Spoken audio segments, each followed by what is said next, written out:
You know, guys, I think it's about time that Immortals Gaming Club let this OpTic roster go. They should really free OpTic. It's certainly open for debate, as they did set precedents nearly 4 months to this date, guys, where the Immortals Gaming Club did acquire Infinite Entertainment and Esports, which under their umbrella was the OpTic gaming brand we all came to know and love. Alongside that, most of their prominent rosters had been sold off, except for the CSGO roster, which we have come to currently know, and the remaining players, and the turmoil continues on that roster. Of those prominent rosters, though, guys, the #1 Gears of War team currently still in the world. It was actually sold to NRG. The Overwatch team, the Houston Outlaws, was sold to Lee Zybin down in Texas. The Call of Duty team, everyone knows, will be the only team in the world to remain with the OpTic name to be used. And unlike that, though, the CSGO roster still using the OpTic name will not be for some time very shortly. The League of Legends team also sold for their LCS spot. That's now been acquired by the Immortals Gaming Club. They will become the Immortals next season. And again, when it comes to the CSGO roster, of all the prominent rosters underneath the former OpTic hood, they are the one still 120 days nearly later that are still remaining unsold, and the issues certainly do continue.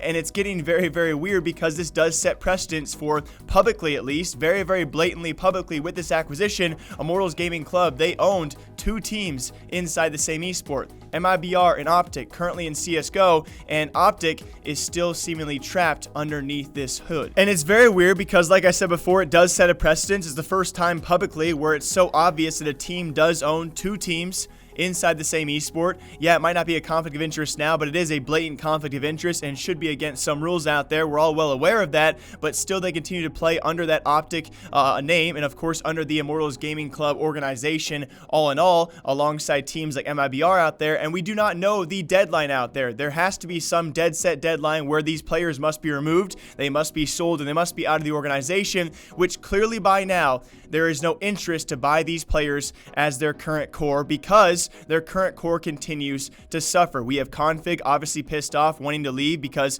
it's a struggle to be over there, alongside MSL seemingly wanting to be bought out by himself or any way possible to leave this organization. And I'm not blaming these players because they are falling to shambles. If you guys do not know, they actually are not allowed to contract. They're not allowed to sign new players, only stand-ins. Tessie's currently uncontracted. They lost Yugi to North. Cajun B they've lost as well because his contract is now expired. They have the 3-man core plus a coach, MSL, Nico, alongside Config and Rugga, and now they're actually set to lose their ESO Pro League spot, which, by the way, was a lot of the value they had when teams were actually approaching this core, which is now full of almost a majority stand-ins and uncontracted players. And we have had so many teams announce their return to CSGO, their interest in CSGO, or coming to CSGO in general. You guys know those teams. 100 Thieves, obviously Evil Genius has now come back, already signed their team. OG came out of nowhere as well. Misfits possible, TSM possible, Dignitas on top of them. It is very clear right now those teams do not have interest in this 3-man core and their league spots, which, by the way, they're currently now in EPL relegation because they had to use a stand-in player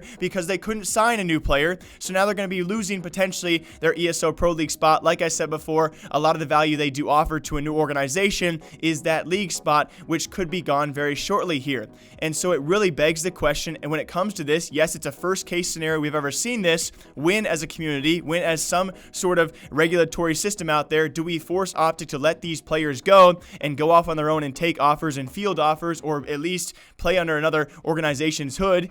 And again, I guess you do have to understand they are still being paid, right? They are certainly still being treated hopefully very well by OpTic, but at what point in time do we say, hey, you got to let these guys go because you cannot legally be holding 2 teams right now, but you still somehow are. I'm just very curious how these players will continue to speak out. Config and MSL have been your most public figures out there. Nico has really not said too much. Casper, their coach Rugga, has really not said too much ever since they lost Cajun B. Had a stand-in fill-in for him for those ESO Pro League matches, which they're now in relegation for. It leaves me feeling very bad, but also more curious about their situation. What are they being paid? What are the contract stipulations? How far in the future do these contracts lie, and how long can they actually keep these players? Can they keep them to the end of their contracts? Because this window of this organization, Immortals Gaming Club, actually owning 2 CSGO teams, has been an extensive window now, 4+ months. I think actually Config or MSL did say 6 months, so maybe they knew about this even earlier on than we did publicly. And so at what point in time is there just a dead set way, hey, by the way, you guys cannot keep these players any longer because clearly their buyouts are too high for their value, and organizations have been offset by that or off-put by that. So at what point in time do we just go, hey, let these guys go. Immortals, let the OpTic roster go. And very lastly, for all of you guys, I know kind of a quicker and a lot less stories out there in the CSGO news episode. I will be back Monday for all of you, breaking down, of course, a lot more CSGO and gaming and esports news out there. The Secret League is certainly coming. I have no idea what to expect when we talk about this. A great HLTV interview. I will link down below with all of you guys for Jason O'Toole, otherwise known as, you guys know him as Moses as well. A great caster to the game itself. He talked a lot about the strenuous lifestyle of actually having to travel for a non-franchise league model, a non-exclusive league model out there. Of course, many of us do know, and we're well aware now of what these guys really do put themselves through. You know, the fact they miss all of these things. They miss family, they miss friends, they miss a lot of things in life because they're constantly traveling for all of these CSGO events around the world. Every couple of weekends, they're out of town, and of course, traveling all around the world as well. We can understand, or at least we can almost understand, right? We can never really fully put ourselves in their shoes of how much struggle these guys really do put themselves through to give us a great show. He actually makes a great point, though, about the fact that a franchise league, a franchise model could be great for talent because they get more of a schedule, during the year, right? They would actually know where they have to be, when they have to be there, and if it is only a seasonal thing, it would be a lot less strenuous on the lifestyle of that of an analyst, a talent member, a caster, so on and so forth. He also does re-mention, though, very importantly, this secret league out there that people keep on talking about. He's not the only one. We've heard several people talk about, including Decay as well, other sources included, that apparently it's not only ESL Pro Tour, it's not only Blast Pro Premier trying to sign exclusive teams to their leagues. There is a third-party member coming, apparently sometime soon. We're going to have announcements for this. I don't know what it is, but apparently there are other leagues out there trying to sign exclusive teams that we don't even know about, but the talent knows about, and it leaves me curious as to what this actually is. We've heard other people talk about this as well, in terms of, we actually had NRG, their CEO, Andy Miller, before he left CSGO, he did say there were other leagues out there that were actually going to require teams to pay to play in them.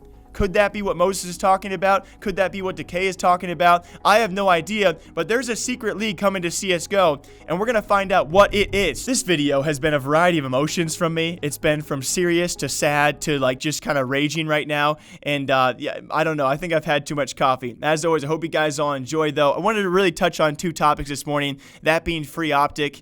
It's a really, really controversial debate out there. I'd love to hear your guys' other side of that, maybe why you think they shouldn't be released, but I'm going to stand strong on my standpoint for that. And then very lastly, the Secret League has me just really thinking the 2019 and onward future, especially the 2020 CSGO, we're going to see some vast changes, and I could not be more excited. As always, I hope you guys all enjoy the breakdown of CSGO, other gaming news here all day long. Enjoy your weekends. If you guys don't want to stop back by here for more videos, have a great, safe weekend. I'll see you back here Monday. Take care of yourselves, guys. All right. Bye.